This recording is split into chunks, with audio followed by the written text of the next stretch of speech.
بسم الله الرحمن الرحيم. السلام عليكم ورحمة الله وبركاته.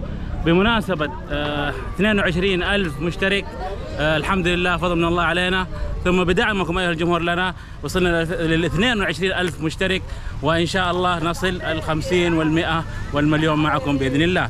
فبهذه المناسبة حبينا نسوي عمل اجتماعي وإنساني مع إحدى المجموعات أو الجمعيات الخيرية التي تعمل في منطقة بكاسي، مع جروب فريق عمل ذا ستيمز، وأيضا بعض الشباب المتطوعين. فبتعرفوا إيش فيه في هذه الحلقة، خلوكم معنا. وللناس اللي ما اشتركت في القناة لا تنسوا الاشتراك في القناة وتفعيل جرس التنبيهات. هيا بنا.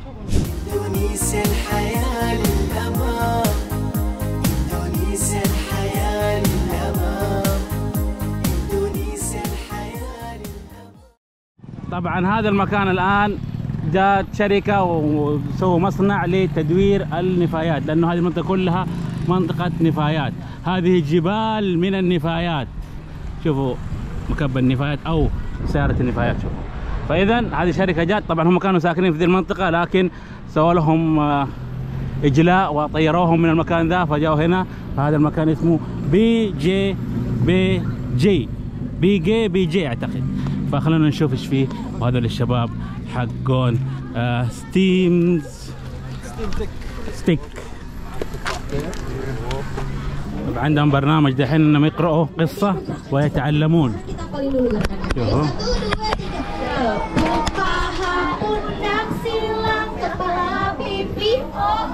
lagi tepuk pundak silang kepala pipi. Jangan liatin gerakan kalian. Tepuk paha pundak silang kepala pipi. Tepuk paha pundak silang kepala pipi. Kita akan jalan-jalan ke dalam laut, siap? Oke, siap ya. Kalian pada bawa baju lagi? Karena kita akan masuk ke dalam laut. Tinggal beli, oh gampang tinggal beli. Iya. Oke, baiklah. Kalau gitu siap-siap kan. Kak Budi akan bercerita tentang kisah seekor ikan kecil yang ada di dalam laut. قاعدين عندهم زي القصة والحكاية، يستفيدوا من هذه القصة عشان يتعلموا كيف ينتبهوا على البيئة وعلى الطبيعة، وخاصة البحار والمحيطات. فهذا قاعد يعطيهم قصة بسيطة عن أحد الأسماك الصغيرة. و شوفوا ما شاء الله اهو، شوفوا. فهذه طبعا برامج هذا اليوم لهذا المكان اللي هو BG. Bisa ya, siap ya. 1, 2, 3.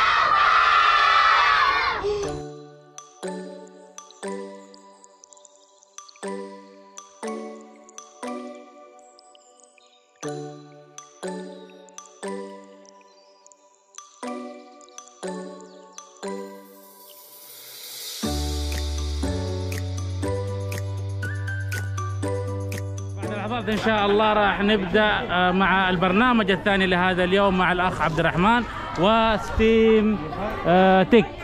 طبعا ستيم تك عندهم تجارب جميلة لإيش يا عبد الرحمن؟ علمية. تجارب علمية عن العلوم والهندسة والتكنولوجي والفن والرياضيات. ما شاء الله. فهذه نحن نسويها بطريقة تعليمية بحيث نعلم الطلاب عن طريق التجارب. تعليمية ترفيهية. أيوه. نعم. هذا الحمد لله نسوي اليوم لهم، بيجي على اساس يبدو الطلاب يستمتعوا اليوم بحاجه جديده. جميل جدا، احسنت، الله يوفقكم. بالتوفيق. الستيج حقكم. 1, 2, 3. Ayo. Ayo dipindahin cepet-cepetnya yuk. Cepat. Ayo.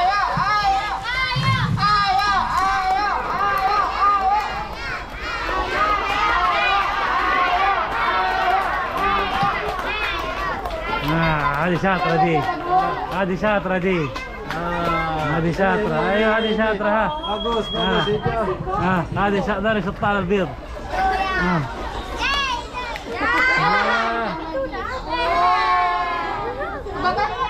mau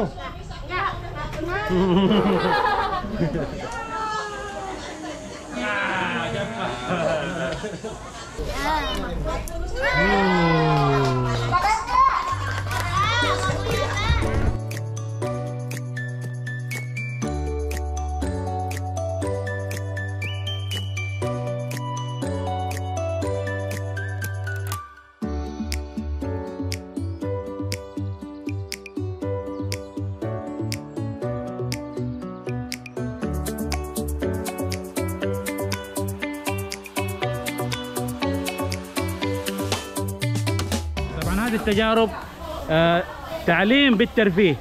فعندنا الأستاذ عبد الرحمن ما شاء الله عليه عنده تجارب جميلة رائعة يقدمها للأطفال عشان يستمتعوا معنا في هذه التجارب الجميلة والرائعة.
Ini namamu ya? Nurul. Ini orangnya Nurul. Hai. Coba masakin coba. Ini Aziza. Ini Aziza.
بدر. اهلا وسهلا.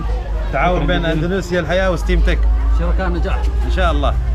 ستيم تك ما شاء الله عليهم عندهم تجارب ترفيهيه تعليميه للاطفال خاصه، وطبعا للجميع بس الاطفال صح؟ طبعا نعم. من الابتدائيه من الحضانه لين الثانويه. ما شاء الله.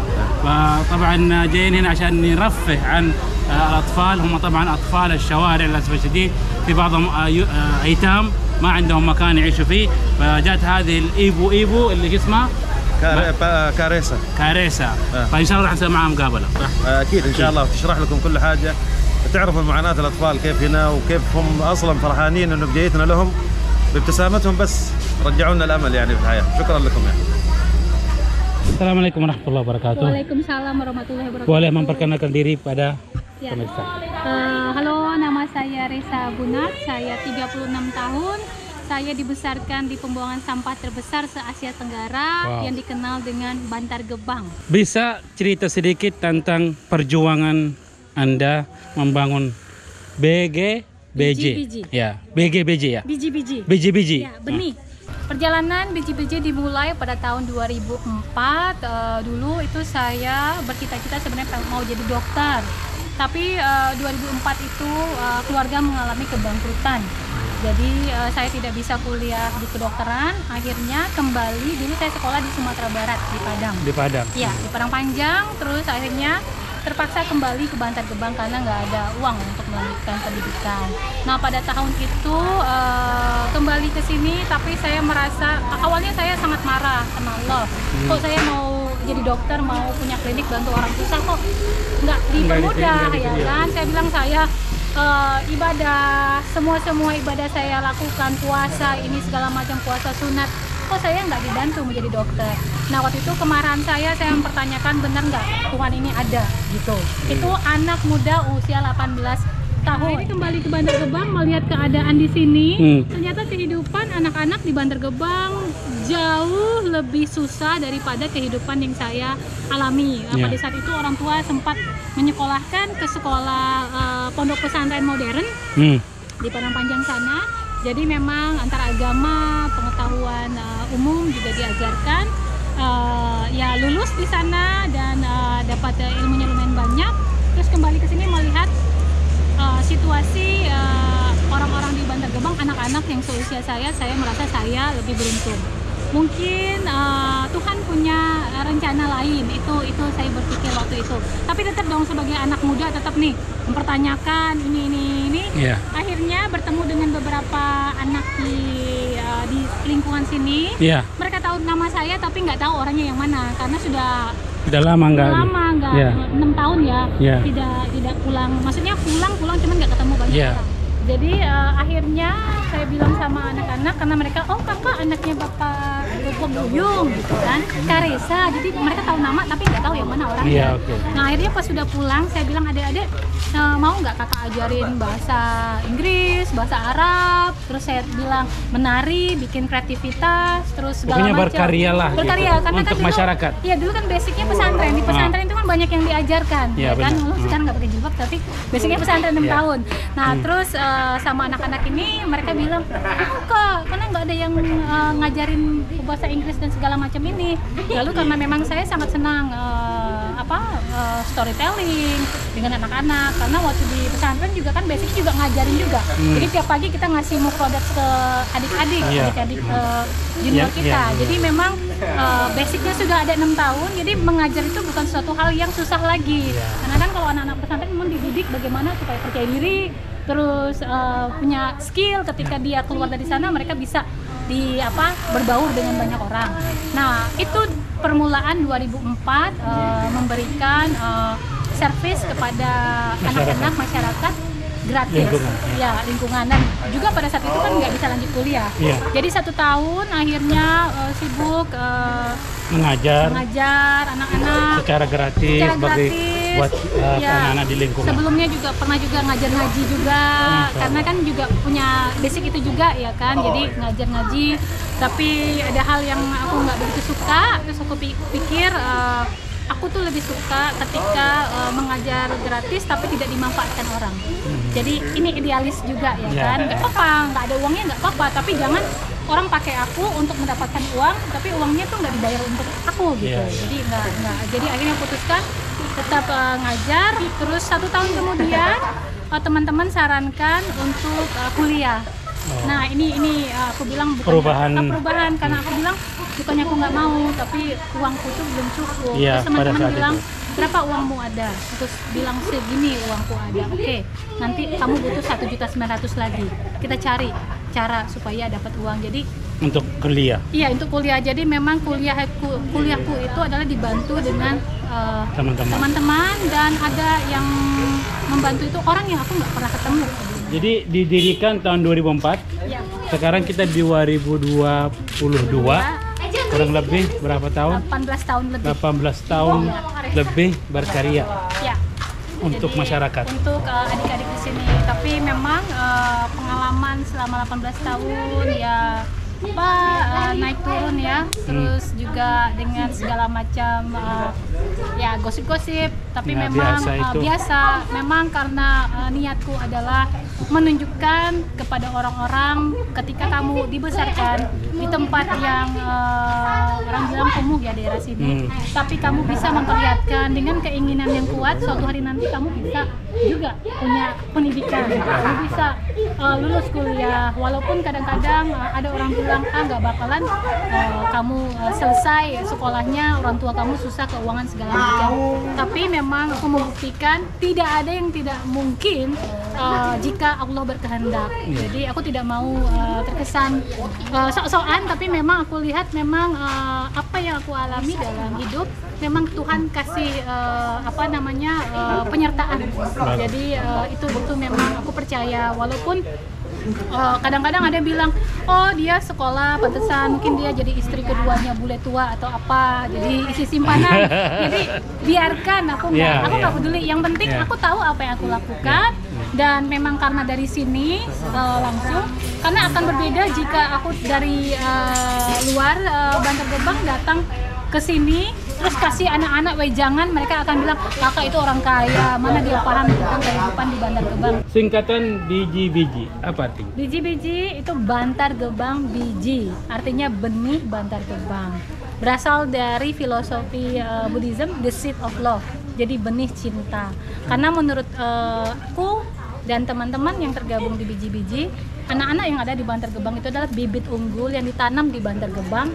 Jadi di sini di tanah yang kami dibesarkan, itu nanti ketika kita tanam, kita kasih pendidikan, misalnya model membaca, menulis, musik, motivasi hidup dan segala macamnya, dan kegiatan-kegiatan lain seperti hari ini storytelling, terus eksperimen dan segala macam. Ini mereka kita tanam, kita pupuk, kita siram-sirami, bertumbuh dia nanti menjadi pohon. Tapi sebelum dia menjadi pohon besar, akarnya menancap ke bumi. Artinya anak ini punya fondasi, punya landasan. Artinya ketika mereka direndahkan oleh orang lain, dibilang ala kamu anak sampah, kamu nggak akan jadi apa-apa. Tapi dengan akar yang kuat, tidak mudah bagi orang untuk merobohkan. Angin nggak mudah merobohkan, badai segala macam. Itu dia. Nah, ketika menjadi pohon, itu mereka akan menghasilkan buah. Artinya apa? Hidupnya dia di dunia ini akan bermanfaat buat orang lain. Nah, ketika ada buahnya, ketika orang makan, orang mendapatkan manfaat dari anak-anak ini, ketika mereka besar nanti akan ada biji lagi di dalam buah tersebut. Ya, artinya berkembang lagi. Bukan hanya di Bantar Gebang, artinya mereka bisa pindah ke tempat lain dan memberikan manfaat untuk banyak orang. Jadi filosofinya sangat dalam. Jadi memang aku merasa sebagai salah satu benih dari Bantar Gebang. Ketika saat ini aku bisa bersekolah, terus aku juga cerita sama adik-adik, perjalanan sekolahku tidak mudah. Akhirnya pada kesulitan biaya dan segala macam, terus pada akhirnya aku dapat orang tua angkat dari luar negeri menyekolahkan aku, menguliahkan aku dengan satu syarat bahwa beliau bilang, Risa, aku tidak minta apa-apa dari kamu, anggap kita ini adalah adik kakak yang dipisahkan oleh Tuhan. Aku dilahirkan di Jerman dengan keluarga Turki, lalu besar di London. Kamu dilahirkan dengan keluarga Indonesia di Bantar Gebang, tapi pada saat ini kurban Tuhan mempertemukan kita di pembuangan sampah. Aku akan dukung kamu semampu aku, tapi kamu harus berjanji bahwa kamu harus lanjutkan melakukan kegiatan baik di Bantar Gebang sampai kapanpun. Ketika kamu nanti sukses, kamu juga harus punya anak yang kamu sekolahkan. Itu insya Allah. Jadi memang filosofinya sangat dalam, tapi memang biji-biji. Kalau misalnya aku baru bilang biji-biji, orang langsung ketawa. Orang ingatnya sesuatu yang negatif. Tapi ini memang aku bilang bibit. Kenapa biji-biji? Artinya bibitnya itu banyak. Karena anak-anak pahlawan sampah di sini banyak, mereka orang tua pahlawan sampah di sini ada sekitar 6.000 lebih. Mereka bekerja siang, sore, malam, pagi, 24 jam itu. Kalau misalnya masih datang ke sini malam-malam itu lampunya juga terang. Mereka pakai yang kayak astronot tuh, ada lampu tembaknya. Jadi 6.000 orang lebih, dan bayangkan jika satu orang punya anak 2 atau 1, banyak anak di sini. Biji-biji ini kecil, kita tidak bisa mengakomodasi terlalu banyak anak-anak. Tapi mudah-mudahan dengan izin Allah di tempat yang baru nanti kita punya tempat lebih besar. Amin. Insyaallah. Amin. Ya, kita terima kasih banyak Mbak Risa sudah bisa meluangkan waktu bagi kita. Dan insya Allah tempat ini akan berjaya insya Allah. Amin. Dan maupun juga bukan di sini, mungkin di tempat yang lain dikasih tempat yang lebih baik. Amin. Dan juga kita sekarang juga untuk tempat yang baru kita sedang menggalang dana. Ada campaign kita di Indonesia, kita menggunakan kitabisa.com. Nanti saya nanti kita share linknya ya kan. Terus ya mudah-mudahan, kita nggak tahu. Terus juga mungkin suatu hari nanti kita bisa undang abang juga dan kawan-kawan, kita mau ada movie screening, jadi kita punya film yang kita buat. Dan memang tujuannya satu, bagaimana kita bisa membangun biji-biji ini untuk memberi manfaat lebih banyak buat orang dan juga supaya lebih besar dan lebih bermanfaat. Terima kasih. sama-sama, terima kasih. الهدف من هذه الحلقة إن نسلط الضوء على الناس خاصة أطفال الشوارع اللي ما عندهم مكان يعيشوا فيه يسكنوا فيه. طبعا هذه الإيبو أو الإيبو ريسا هي التي أنشأت هذا المكان عشان تجمع هذول الناس وتعطيهم تعليم، تعطيهم حياة كريمة. يعني تحاول قدر الإمكان إنهم يعني إنها تسوي حاجة كويسة للمجتمع. فصراحة يعني هذا درس لنا كلنا وخاصة أبنائنا الطلاب بالذات. يعني شوفوا نفسكم في نعمة كبيرة أنتم. يعني الحمد لله تنامون في بيت بين 4 حيطان، في مكيف، في الصباح يودوكم بالسيارة المدرسة فيها مكيف، يعطوك مصروف. هذول لا، يعني في ناس عايشين بين القمامة. ما الحق يعني شوف صراحة ما قدرت أصور لبشاعة المنظر، يعني صورت أشياء بعيدة ولكن هم عايشين. يعني تخيل فقط حاطين قماش أو زي الخيمة كذا شيء عشان يظلهم من الشمس وعايشين فيه، حوالينهم كلها قمامة. فنحمد ربنا كلنا طبعا صراحة. يعني مناظر جدا مؤلمة، لكن برغم كل هذه الصعاب هم يبغوا يتعلموا ويبغوا يسووا حاجة مفيدة في حياتهم ويغيروا من حياتهم، وخاصة بإيبو ريسا اللي يعني عملت هذا المكان كله. فللناس اللي بتدعمهم راح نحط رابط الانستغرام، تقدروا تتواصلوا معاهم عشان تدعموهم. طبعا محتاجين دعم كبير جدا مننا كلنا. وإن شاء الله هذول الصغار اللي شفتوهم يوم من الأيام حيكونوا نواة مفيدة في المجتمع الاندونيسي بشكل عام. فهذه الفائدة تقريبا من هذه الحلقة. فادعمونا باللايكات وبرضه ادعموهم باللي تقدروا عليه. كانت هذه نهاية حلقتنا اليوم. إذا عجبكم الفيديو انشروه في كل مكان ودعمونا باللايكات واعطونا رأيكم في الكومنت، ولازم تشوفوا الحلقات السابقة. Sampai jumpa lagi.